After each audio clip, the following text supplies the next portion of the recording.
Hey everyone, welcome back to the channel.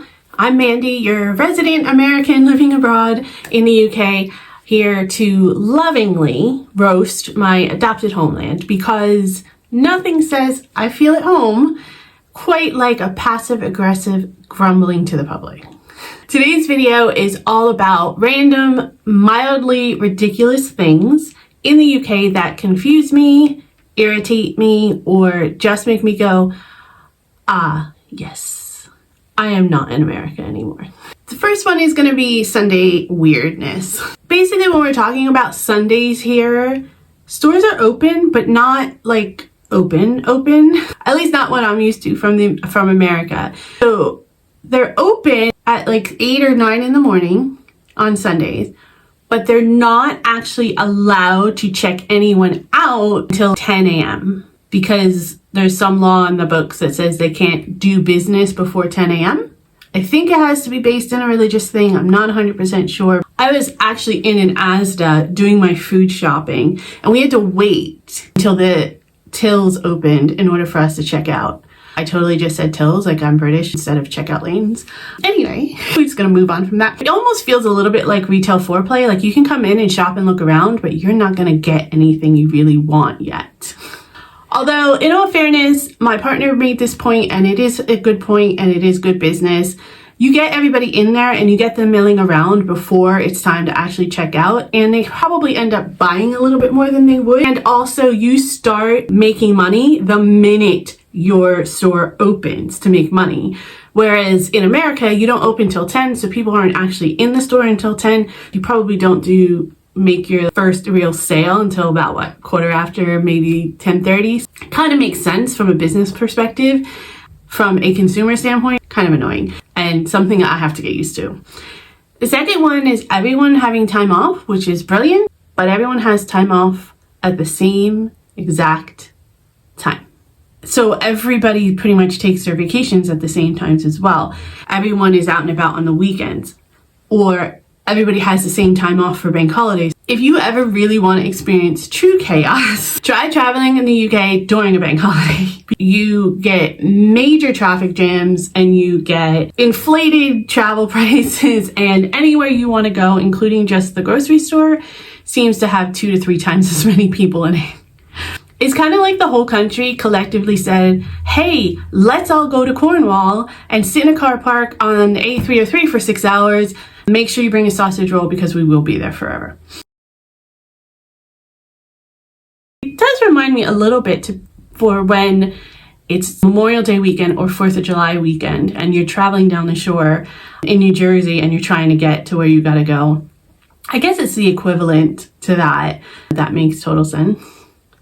The next random complaint that I have about England or just the UK in general, you don't have any egg rolls.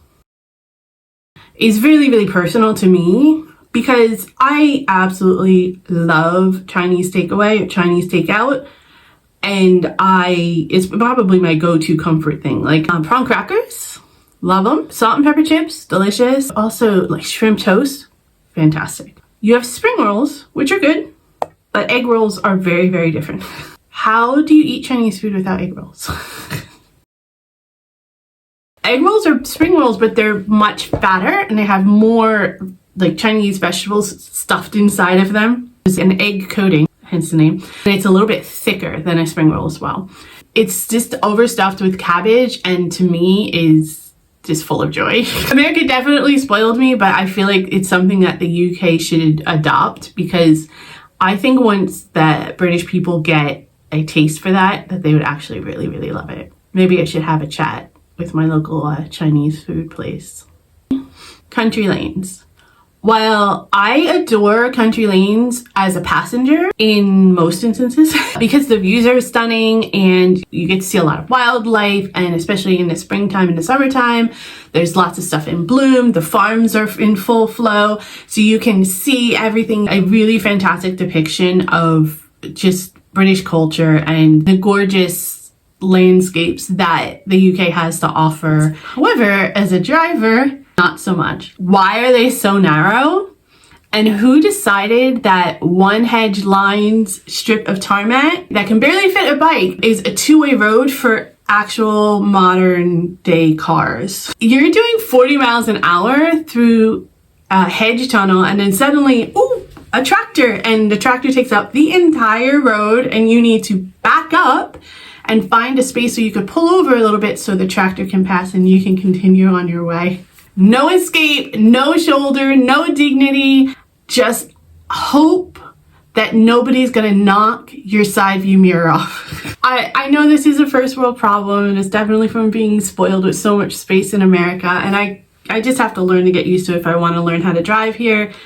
But I do miss wide roads. I miss having wide shoulders, and I really miss taking a turn without praying and hoping that there isn't somebody coming in the opposite direction.